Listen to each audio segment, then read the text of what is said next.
Are you tired of renting and you're ready to make the leap into homeownership in 2023? Let's explore some crucial details and some points that you need to be thinking about if this sounds like something you want to accomplish this year. We've got 4 key points in this video that I want to share with you that will help you go from being a renter and becoming a homeowner in 2023. If this is the first time you're checking out my channel, my name is Seanu Uyehara. I'm an area manager with Geneva Financial. I've created this channel to help you with the ins and outs of real estate and mortgage so you can navigate these waters as best as possible and get the best deal for yourself. You can hit the description below. There's links to more information on how to get your mortgage right, as well as an application if you're ready to purchase or get a refinance started with us. The first thing you really want to nail down is having some financial stability.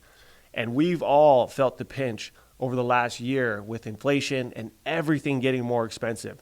You've really had to dial in your expenses lately and really start looking at what are you spending money on. Get rid of all the frivolous spending and start to really understand where your money's going. This is an exercise that I've been doing personally myself over the last several months to really figure out where is my money going, because when things are good, you don't really need to pay attention to maybe your credit card statement because you're spending maybe an extra $20 here, another $100 here.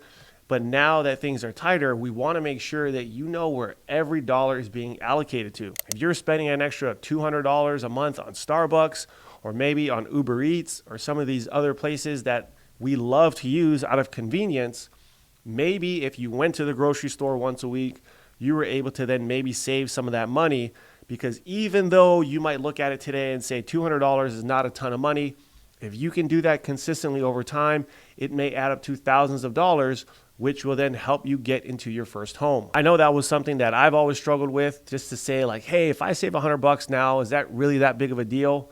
But it does add up, because if you were saving that money and investing it as well, you are now putting your dollar to work for you while you're earning income at the same time.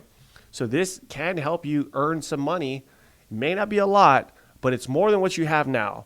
So that's why you have to think long term, be committed to the process, and start by understanding your finances and where you're spending your money. Another point you really want to start thinking about is making sure that you have a stable job. We've seen a lot of companies like Amazon, Google, Meta, Microsoft fire tens of thousands of employees, and even McDonald's shut its corporate offices as they prepare to cut hundreds of employees. So you have these massive companies that people are getting laid off, and it's not just the tech space anymore. So you want to make sure that wherever you're working, do you have job security? Because the last thing you want to do is get into a house and only to lose your job, which I've actually had a few clients that were in the middle of trying to qualify for a home that they actually had to back out because that actually happened to them. So make sure you get that figured out first.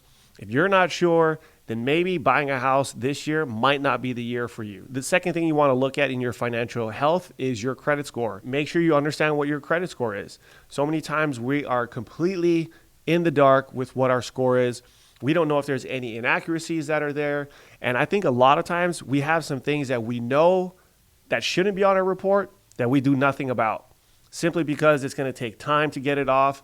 Or maybe you're just ashamed of the fact that maybe you made a mistake back in the day when you were younger. But you know what? I've got to tell you this, after doing this for over 15 years and looking at hundreds, if not thousands of credit reports, we do not care. We don't look at your credit report to criticize you or nothing. So we look at it to help you get into the house. So if it's something that you have to address, by all means, address it. And I've told this story a number of times that I've had so many clients literally tell me to their blue in the face that they will not pay a collection from their cell phone bill. Hundreds of dollars that they could literally pay today that they don't want to do it. So they have a low credit score, which affects them with their credit cards, their car insurance, and their interest rates when it comes to buying a house, and their car loans as well. So why let that one mistake ruin everything going forward? So my word of advice on anything like that is just bite the bullet and pay it, be done with it. So that way your score can start to rebuild and you can start seeing those 50, 60, 70 point increases that you deserve because you're doing everything else right. It's just that one thing that's literally holding you back from having maybe a 700 credit score. Have some money saved for a down payment. Again, with inflation, this is proven that you need to have some sort of savings to get through times like this. We're all feeling the pinch, every single one of us right now. So you want to make sure that you're putting money away to the side. So many of these financial books that I've read over the last several years always talk about paying yourself first. This is something that you have to get accustomed to. When you get your paycheck, the first person you need to pay is yourself. Put that money into a savings account. Don't just start paying your bills and going out to eat and then completely forgetting about putting money away to the side. Put that money to the side. Be disciplined about that, because that's going to help you get to that goal faster. Now, there are some down payment assistance programs that we have access to, but you still want to have some money saved up, because once you get into your house, you need a rainy day fund. You can't just live off of credit cards and just assume that everything's going to be working 100% all the time. There's always going to be something that's going to come up that you need to address. And last but not least, you want to have your closing costs ready to go. Again, this also goes along with saving up money. Typical closing costs on a $400,000 house can probably run you $8,000 to $10,000. But the good news is that sellers are willing to pay that for you in most parts of the country. Now, it's not a guarantee. So again, you have to have that money readily available if you decide to buy. If you don't have the money, now you're banking on the fact that you need that seller to cover that for you, or else the deal will never work, which makes it a little harder to get your offer accepted. So you want to give yourself the best possible option to get into the house. So the more money that you have saved, the better. Now, before we jump into the second portion here, if you ever need a second opinion on your home loan, whether it's a purchase or a refinance, you can always reach out to myself and my team, and I'd be more than happy to take a look at an analysis for you just to make sure you're getting the right deal for yourself. You can always shoot me an email, and the information's below in the description, and I'd be happy to chat with you. Now we're talking about market affordability. So market affordability, we've all seen what happened over the last year. And if you haven't been keeping up with the market, let me tell you, interest rates were last year were in the 3s. Now we're in the 7s as we shoot this video today. So interest rates have more than doubled. Now, there are signs that interest rates are starting to get slightly better. However, the market is very volatile, and I wouldn't wait on the sidelines thinking that I'm going to time the market and get in at the most prime opportune time. When I first got into the mortgage business, you look at these charts and everything's always got its peaks and valleys, and then you have your troughs where you're on your way down and on your way back up. So when you're looking at buying real estate, I think where we're at right now, you want to try to buy in that trough, because we know that in some parts of the country, prices have started to come down. Sellers have been willing to negotiate way more than what they were over the last couple of years. So this makes it very advantageous for many buyers out there.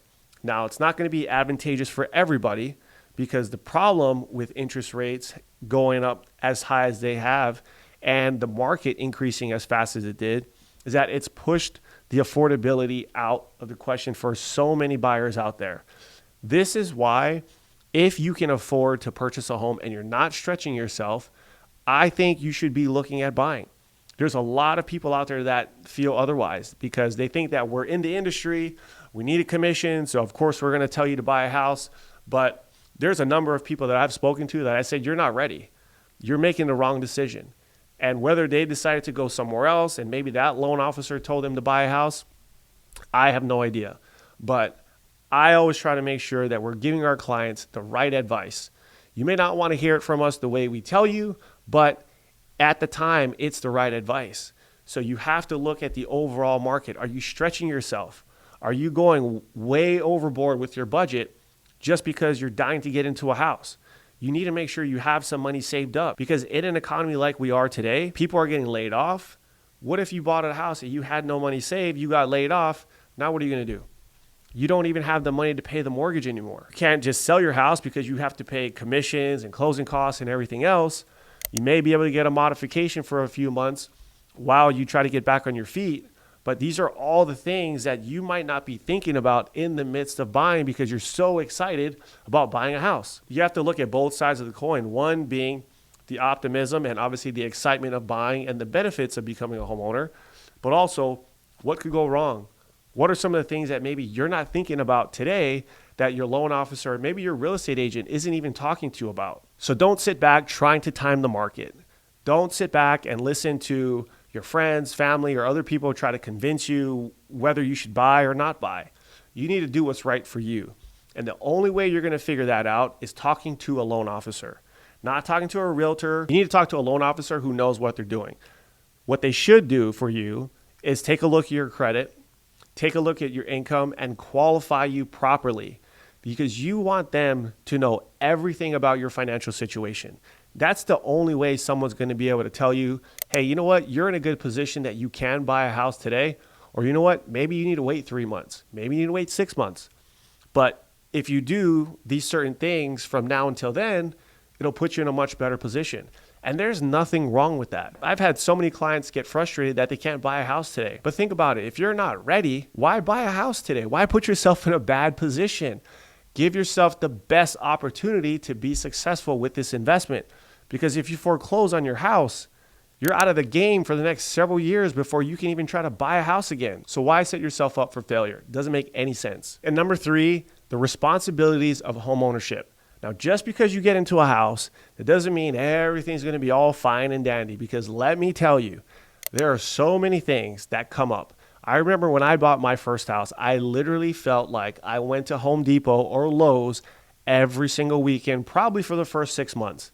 And I'm not a handy guy at all. So going into those types of stores is just completely out of my comfort zone or anything that I like to do.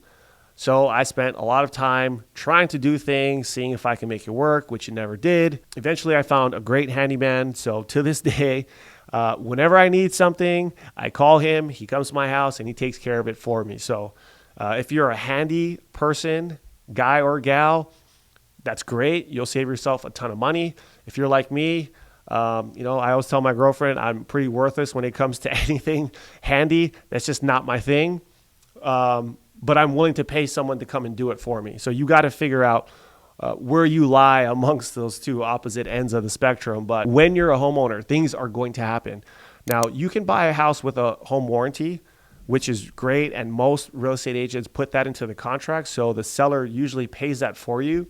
It's a few $100 a year, and it covers most things in your house. Now, just like most warranties, they're always going to ask a million questions when the time comes to try to claim the warranty so you can get the item covered so that way you can get it fixed.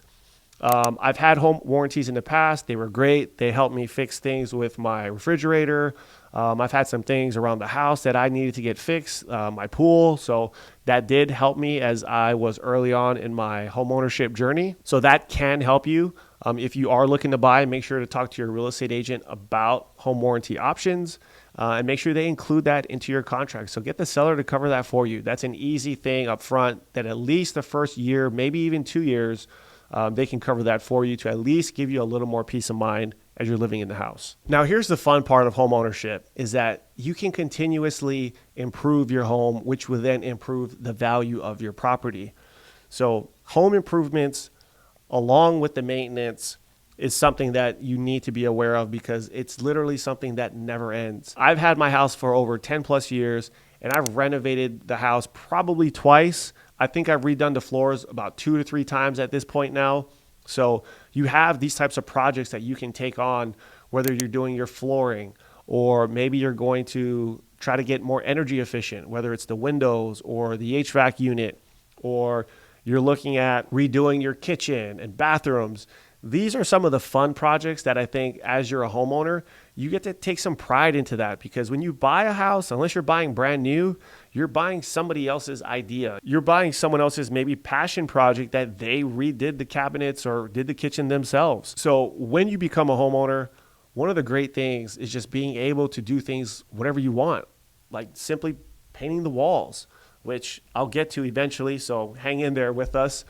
But simple things like that. I've had many of friends that were renting at other places and they could never paint the walls. They could never do anything creative, anything fun.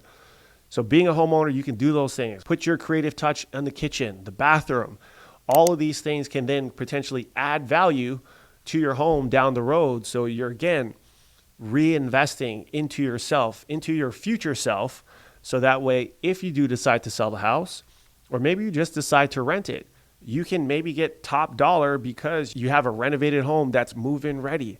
These are all the little things that, remember, when you were once a renter, you were probably looking for these same things. So now as you become a homeowner and potentially a landlord, these are some of the features that maybe you can give back to your tenant.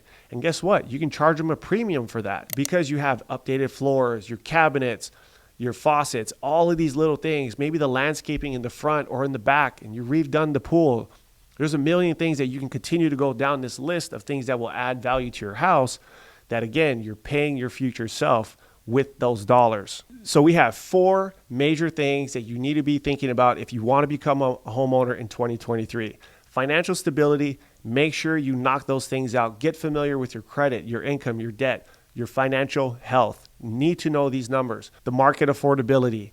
Understand where the market's going. Talk to a lender, talk to a real estate agent. Start to read the local newspaper and listen to the news. They talk about real estate in there all the time. Get to understand what they're talking about so you can make an informed decision. And the joys of becoming a homeowner, whether it's the maintenance or the fun of updating and improving the home to pay yourself down the road and help that value continue to go up and build more equity. Homeownership is a journey, and it's something that you do get to take pride in. And I hope that you eventually make the leap from renting to homeownership. And when you're ready for homeownership, my team and I are ready to serve you. You can always reach us in the description below, and I'll see you on the next video.